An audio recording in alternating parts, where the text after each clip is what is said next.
سورہ توبہ آیت نمبر 43۔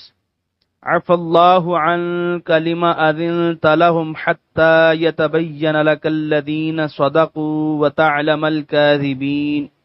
ترجمہ: درگزر فرمایا ہے اللہ نے آپ سے، لیکن کیوں آپ نے اجازت دے دی تھی انہیں، یہاں تک کہ ظاہر ہو جاتے آپ پر وہ لوگ جنہوں نے سچ کہا اور آپ جان لیتے جھوٹوں کو۔ سورہ توبہ آیت نمبر 43 کی تفسیر۔ منافقین بارگاہ رسالت میں حاضر ہوتے اور جہاد میں شرکت نہ کرنے کے لیے عذر بیان کرتے۔ حضور صلی اللہ علیہ وسلم اپنی کریم النفسی کے باعث انہیں پیچھے رہنے کی اجازت فرما دیتے، حالانکہ حقیقت یہ تھی کہ اگر انہیں رخصت نہ دی جاتی تو بھی وہ اس مہم میں شرکت سے انکار کر دیتے۔ بہتر یہی تھا کہ ان کی معذرتوں کو ٹھکرا دیا جاتا تاکہ جب وہ پیچھے رہ جاتے تو ان کے نفاق کا حال سب کو معلوم ہو جاتا۔ یہ دریافت کرنے سے پیشتر کہ اے محبوب تو نے انہیں پیچھے رہنے کی اجازت کیوں دی، یعنی ان کو ننگا کیوں نہ ہونے دیا، اتنا فرمانے سے پہلے عفا اللہ عنکا کے الفاظ ارشاد فرمائے۔ یہاں یہ کسی گناہ کی معافی کا ذکر کرنے کے لیے نہیں بلکہ اظہار تعظیم و تکریم کے لیے ہیں۔ اہل عرب کا یہ دستور تھا کہ جب کسی کی عزت و توقیر کا اظہار مقصود ہوتا تو اس کے ساتھ گفتگو کا آغاز ایسے ہی کلمات سے کیا کرتے۔ امام راضی علیہ رحمہ فرماتے ہیں یعنی ان کلمات سے اللہ تعالیٰ نے اپنے محبوب کی تعظیم و توقیر میں بڑے مبالغے کا اظہار فرمایا ہے۔ سورہ توبہ آیت نمبر 44۔ لا يستأذنك الذين يؤمنون بالله واليوم الآخر أن يجاهدوا بأموالهم وأنفسهم والله عليم بالمتقين۔ ترجمہ: نہ اجازت مانگیں گے آپ سے جو ایمان لاتے ہیں اللہ پر اور روز قیامت پر کہ نہ جہاد کریں اپنے مالوں اور اپنی جانوں سے، اور اللہ تعالیٰ خوب جانتا ہے پرہیزگاروں کو۔ سورہ توبہ آیت نمبر 44 کی تفسیر۔ اہل ایمان تو اشارہ پاتے ہی ہتھیار سجا کر حاضر خدمت ہو جاتے ہیں، صرف وہ لوگ ہیلے بہانے کر کے جہاد سے روگردانی کر رہے ہیں جن کے دلوں میں نفاق ہے۔ سورہ توبہ آیت نمبر 45۔ انما يستأذنك الذين لا يؤمنون بالله واليوم الآخر وارتابت قلوبهم فهم في ريبهم يترددون۔ ترجمہ: صرف وہی اجازت مانگتے ہیں آپ سے جو نہیں ایمان رکھتے اللہ تعالیٰ پر اور روز قیامت پر، اور شک میں مبتلا ہیں ان کے دل تو وہ اپنے شک میں ڈاما ڈول ہیں۔ سورہ توبہ آیت نمبر 45 کی تفسیر۔ منافقین کی حالت کا بیان ہے کہ نہ تو سچے دل سے مومن ہیں تاکہ اللہ تعالیٰ اور اس کے رسول کے ارشاد کی تعمیل میں ہمتاً مستعد ہوں، اور نہ ہی اپنے کفر کو ظاہر کرنا چاہتے ہیں، ادھر ایمان کے تقاضے پورے کرنے سے قاصر ہیں، ادھر اپنے آپ کو آشکارا کرنے کی جرت مفقود ہے، بیچارے عجیب کشمکش میں گرفتار ہیں۔ سورہ توبہ آیت نمبر 46۔ وَلَوْ أَرَادُوا الْخُرُوجَ لَأَعَدُّوا لَهُ عُدَّةً وَلَكِنْ كَرِهَ اللَّهُ بِعَاثَهُمْ فَثَبَّطَهُمْ وَقِيلَ اقْعُدُوا مَعَ الْقَاعِدِينَ۔ ترجمہ: اور اگر انہوں نے ارادہ کیا ہوتا جہاد پر نکلنے کا تو انہوں نے تیار کیا ہوتا اس کے لیے کچھ سامان، لیکن ناپسند کیا اللہ تعالیٰ نے ان کے کھڑے ہونے کو، اس لیے پست ہمت کر دیا انہیں اور کہہ دیا گیا تم بیٹھے رہو بیٹھے رہنے والوں کے ساتھ۔ سورہ توبہ آیت نمبر 46 کے پہلے حصے کی تفسیر۔ ان میں سے بعض کہنے لگے حضور ہم تو جہاد کے لیے بالکل تیار تھے، لیکن عین وقت پر کچھ ایسی مجبوریاں رونما ہو گئیں کہ بدل نخواستہ ہمیں رکنا پڑا۔ اللہ تعالیٰ فرماتے ہیں کہ ظالم سفید جھوٹ بول رہے ہیں، اگر ان کا قول درست تھا تو انہوں نے کچھ تیاری کی ہوتی، کچھ ساز و سامان جمع کیا ہوتا تو پتہ چلتا کہ ان کا ارادہ تو تھا لیکن مجبوریاں سدراہ بن گئیں۔ انہوں نے تو اپنی تلواروں سے گرد تک صاف نہ کی اور نہ اپنے ترکش میں تیروں کا جائزہ لیا، بھلا یہ کیوں کر کہہ سکتے ہیں کہ ہم جہاد کے لیے بالکل تیار تھے۔ سورہ توبہ آیت نمبر 46 کے بقیہ حصے کی تفسیر۔ اس لیے پست ہمت کر دیا انہیں، سچ تو یہ ہے کہ اللہ تعالیٰ کو پسند ہی نہ تھا کہ وہ شریک جہاد ہوتے، اس لیے ان کے حوصلے پست کر دیے گئے اور انہیں توفیق ہی نہ بخشی کہ وہ شریک جہاد ہو سکیں۔ سورہ توبہ آیت نمبر 47۔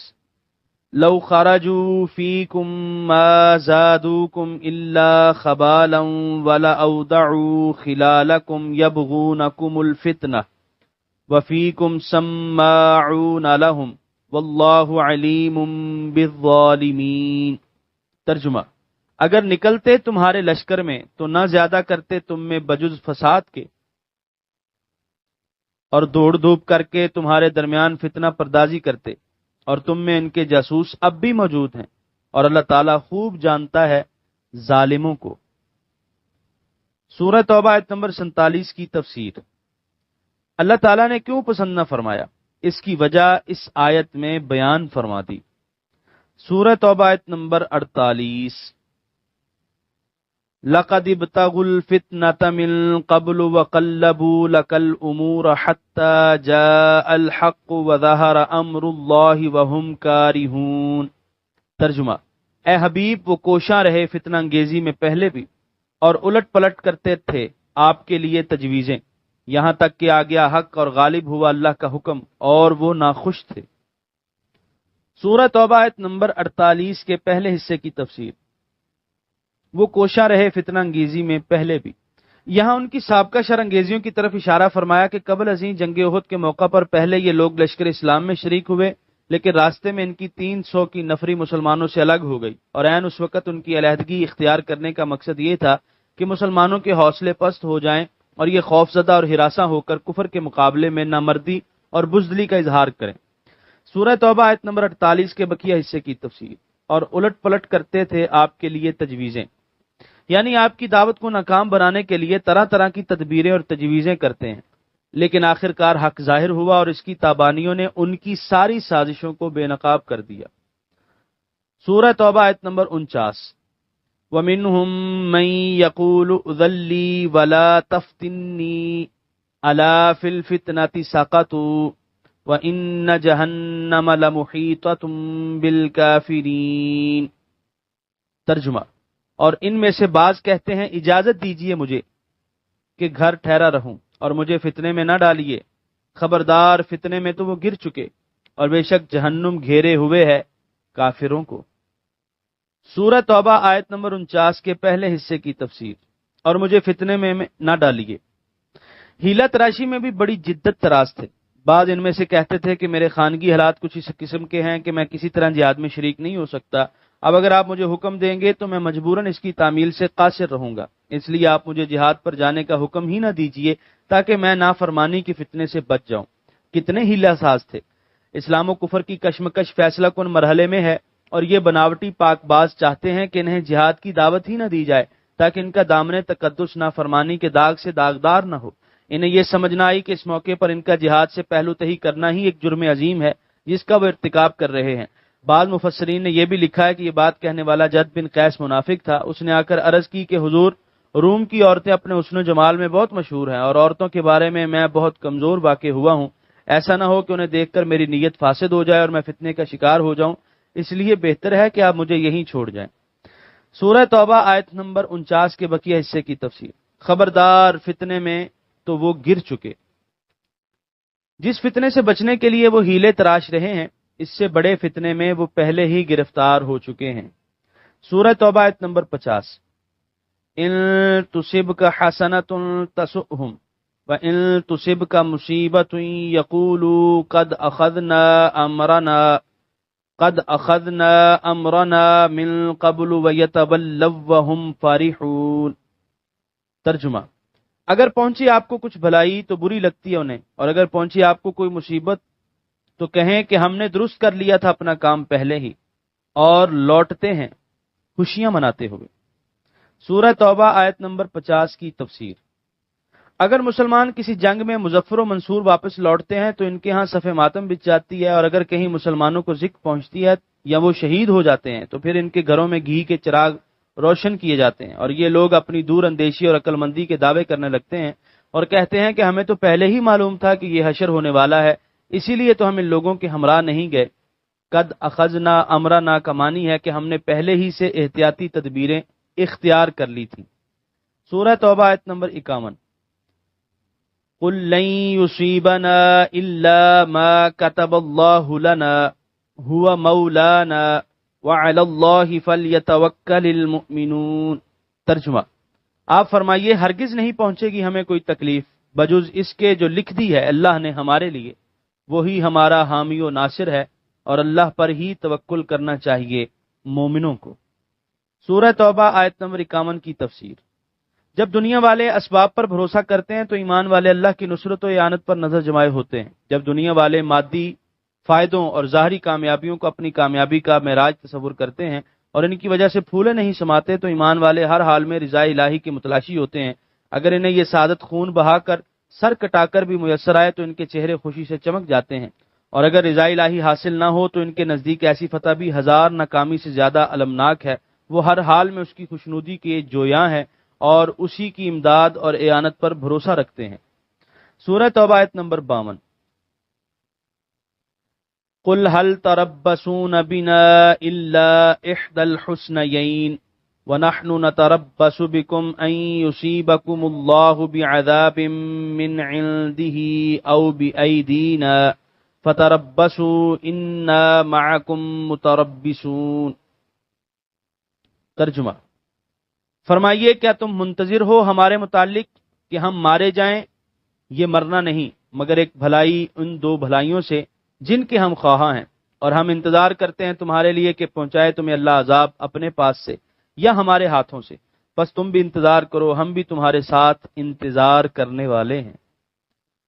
سورہ توبہ آیت نمبر 52 کی تفسیر۔ جب حضور کریم صلی اللہ علیہ وسلم اپنے غلاموں کے ہمراہ تبوک کی طرف روانہ ہوئے تو منافقین غیر جانبدار رہ کر اس جنگ کے انجام کا انتظار کرنے لگے، اور وہ اسی کو اپنی دانشوری کا کمال تصور کیے ہوئے تھے، اور جب تک مسلمانوں کی کامیابی یا ناکامی کا فیصلہ نہ ہو جاتا وہ اپنی قسمت ان کے ساتھ وابستہ کر دینے کو قرین عقل مندی نہ سمجھتے تھے۔ اللہ تعالیٰ اپنے محبوب کریم صلی اللہ علیہ وسلم کو ارشاد فرماتا ہے کہ ان احمقوں سے دریافت فرماؤ کہ تم کس بات کا انتظار کر رہے ہو؟ ہم اگر راہ خدا میں مارے جائیں تو بھی ہم کامیاب ہیں، اور اگر جنگ جیت لیں تب بھی کامیاب۔ تم اپنا خیال کرو تمہارا انجام کیا ہونے والا ہے، اور اگر اب تک تمہیں سمجھ نہیں آئی تو تھوڑی دیر اور انتظار کرو، جبکہ اللہ تعالیٰ کی آتش غضب تمہیں خاکے سیاہ بنا کر رکھ دے گی یا ہمارے ہاتھوں تمہیں ذلیل و رسوا کیا جائے گا۔ سورہ توبہ آیت نمبر 53۔ قل انفقوا طوعا او کرها لن يتقبل منكم انکم کنتم قوما فاسقین۔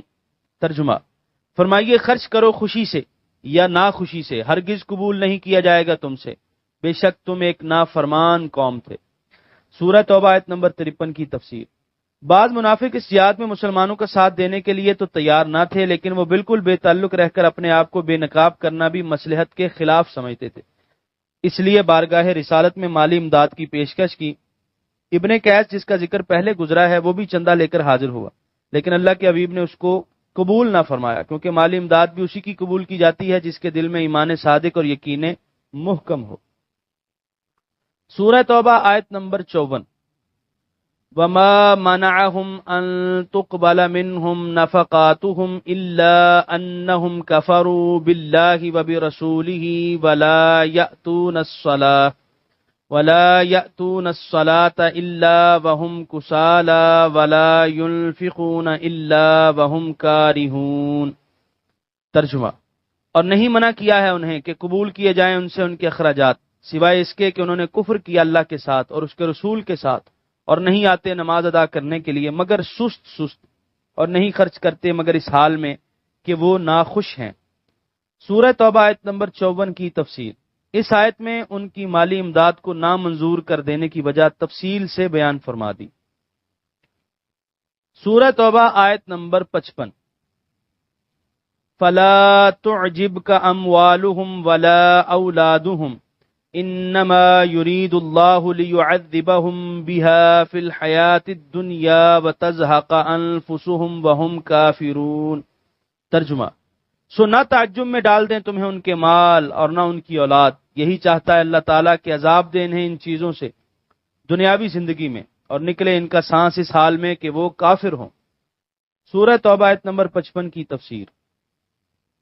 اللہ تعالیٰ کے دین کی پہم مخالفت کے باوجود ان کے پاس دولت کی فراوانی تھی اور اولاد کی کثرت کی وجہ سے گھروں میں بڑی چہل پہل رہتی تھی۔ ممکن تھا کوئی سادہ لوح ان کی ظاہری آن بان کو ان کے راہ راست پر ہونے کی نشانی خیال کرے، اس لیے واضح فرمایا کہ یہ دنیاوی ٹھاٹ باٹ ان کی بربادی کا باعث بنے گی، کیونکہ وہ اس کی محبت میں یوں مدہوش رہیں گے کہ عمر بھر انہیں حق قبول کرنے کی فرصت ہی نہ ملے گی، اور اسی کفر پر ان کا دم نکلے گا۔ کیا ان سے بھی بڑھ کر کوئی بد نصیب ہو سکتا ہے؟ حق تو یہ ہے کہ ہر وہ نعمت جو یاد الہی سے غافل کر دے اور اس کے محبوب کی محبت کے ولولے کو سرد کر دے بہت بڑا عذاب ہے، اور ہر وہ تکلیف جو کسی غافل کو ہوشیار کر دے اور یاد الہی کی طرف راغب کر دے بہت بڑی نعمت ہے۔ سورہ توبہ آیت نمبر 56۔ وَيَحْلِفُونَ بِاللَّهِ إِنَّهُمْ لَمِنْكُمْ وما هم منکم ولکنہم قوم یفرقون۔ ترجمہ، اور قسمیں اٹھاتے ہیں اللہ کی کہ وہ تم میں سے ہیں، حالانکہ وہ تم میں سے نہیں، لیکن وہ ایسی قوم ہیں جو ڈرتے رہتے ہیں۔ سورہ توبہ آیت نمبر 56 کی تفسیر۔ ایمان اور یقین ہی وہ قوت ہے جو شرف انسانی کی نگہبان ہے اور اسے ایک مسلک پر ثابت قدم رکھتی ہے، اور جہاں یہ مفقود ہو وہاں انسان مصلحت اندیشی کے ہاتھ میں کھلونا بن کر رہ جاتا ہے، جدھر ہوا کا رخ دیکھا ادھر ہو لیا، جس میں اپنی وقتی سلامتی نظر آئی وہی چولہ بدل لیا۔ ایسی حالت میں انسان وہ مستحکم چٹان نہیں رہتا جو حوادثات کے طوفانوں سے ٹکرا کر بھی اپنی جگہ سے نہیں سرکتی، بلکہ اس بے بس تنکے کی طرح ہو کر رہ جاتا ہے جسے پانی کی تند موجیں جدھر چاہتی ہیں بہا لے جاتی ہیں۔ منافقین کی بھی یہی حالت تھی، دلوں میں تو اسلام کی دشمنی تھی، لیکن اسلامی حکومت کے علاوہ ان کے لیے کوئی اور پناہ گاہ بھی نہ تھی، اس لیے وہ کھل کر اسلام کی مخالفت بھی نہیں کرنا چاہتے تھے۔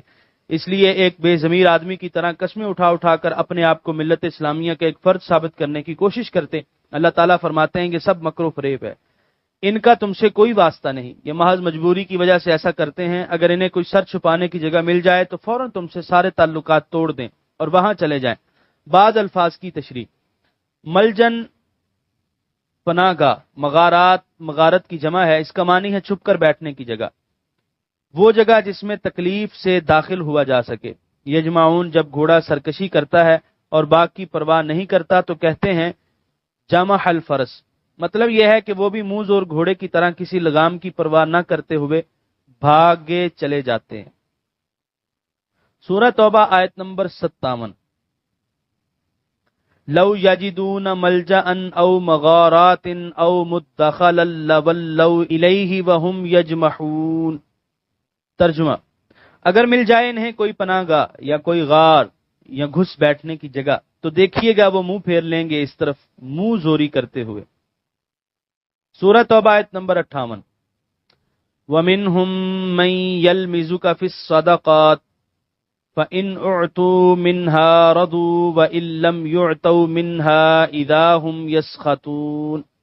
ترجمہ، اور بعض ان میں سے تان کرتے ہیں آپ پر صدقات کی تقسیم کے بارے میں، سو اگر انہیں دیا جائے ان سے تو خوش ہو جاتے ہیں، اور اگر انہیں نہ دیا جائے ان سے تو اس وقت وہ ناراض ہو جاتے ہیں۔ سورہ توبہ آیت نمبر 58 کی تفسیر۔ بارگاہ رسالت میں جب زکوٰۃ و عشر کا مال آتا اور حضور صلی اللہ علیہ وسلم اپنے رب قدیر کے حکم کے مطابق اسے خرچ کرتے تو منافقین جو دولت کے لالچ میں از خود رفتہ ہو چکے تھے ان کا رویہ عجیب تھا، اگر انہیں کچھ مل جاتا تو خوش ہو جاتے، اور اگر نہ ملتا یا توقع سے کم ملتا تو پھر حضور صلی اللہ علیہ وسلم کی ذات اقدس و اطہر پر زبان تان دراز کرنے لگتے۔ سورہ توبہ آیت نمبر 59۔ وَلَوْ أَنَّهُمْ رَضُوا مَا آتَاهُمُ اللَّهُ وَرَسُولُهُ وَقَالُوا حَسْبُنَا اللَّهُ سَيُؤْتِينَا اللَّهُ مِنْ فَضْلِهِ وَرَسُولُهُ إِنَّا إِلَى اللَّهِ رَاغِبُونَ۔ ترجمہ، اور کیا اچھا ہوتا اگر وہ خوش ہو جاتے اس سے جو دیا تھا انہیں اللہ اور اس کے رسول نے، اور کہتے کافی ہے ہمیں اللہ تعالیٰ عطا فرمائے گا، ہمیں اللہ تعالیٰ اپنے فضل سے اور اس کا رسول، ہم تو اللہ کی طرف ہی رغبت کرنے والے ہیں۔ سورہ توبہ آیت نمبر 59 کے پہلے حصے کی تفسیر۔ لو کا جواب محذوف ہے، تقدیر کلام یوں ہے، مومن کا شیوہ تو یہی ہونا چاہیے کہ بارگاہ الہی اور جناب رسالت پناہی سے جو نعمت عطا فرمائی جائے اس پر شکریہ ادا کرے اور اللہ تعالیٰ پر کامل اعتماد کرتے ہوئے اس کے مزید فضل و کرم اور اس کے محبوب کریم صلی اللہ علیہ وسلم کی بیش از بیش جود و عطا کا امیدوار رہے۔ مولانا عثمانی تحریر فرماتے ہیں، اور جو ظاہری اور باطنی دولت خدا اور رسول کی سرکار سے ملے اسی پر مسرور و مطمئن ہو۔ سورہ توبہ آیت نمبر 59 کے بقیہ حصے کی تفسیر۔ عطا فرمائے گا ہمیں اللہ تعالیٰ اپنے فضل سے اور اس کا رسول۔ اہل ایمان کے لیے یہی زیبا ہے کہ وہ اللہ تعالیٰ پر اعتماد کریں اور یہ یقین رکھیں کہ اللہ تعالیٰ اپنے فضل و احسان سے ان کو مالا مال کر دے گا، اور اس کے پیارے رسول کا صحابہ کرم جب برسے گا اور اس کا دستے جود و عطا جب حرکت میں آئے گا تو فقر و افلاس کا نام و نشان تک بھی باقی نہ رہے گا۔ نیز اس آیت سے یہ بھی معلوم ہوا کہ اللہ کے نام نامی کے ساتھ اس کے حبیب کا اسم گرامی ملا دینے سے انسان مشرک نہیں ہو جاتا، جس طرح آج کل بعض صاحبان کہتے سنائی دیتے ہیں۔ اگر ایسا ہوتا تو قرآن کریم میں یہ آیت ہرگز شامل نہ ہوتی۔ یہاں پر 10ویں پارے کا 13واں رکوع مکمل ہوا۔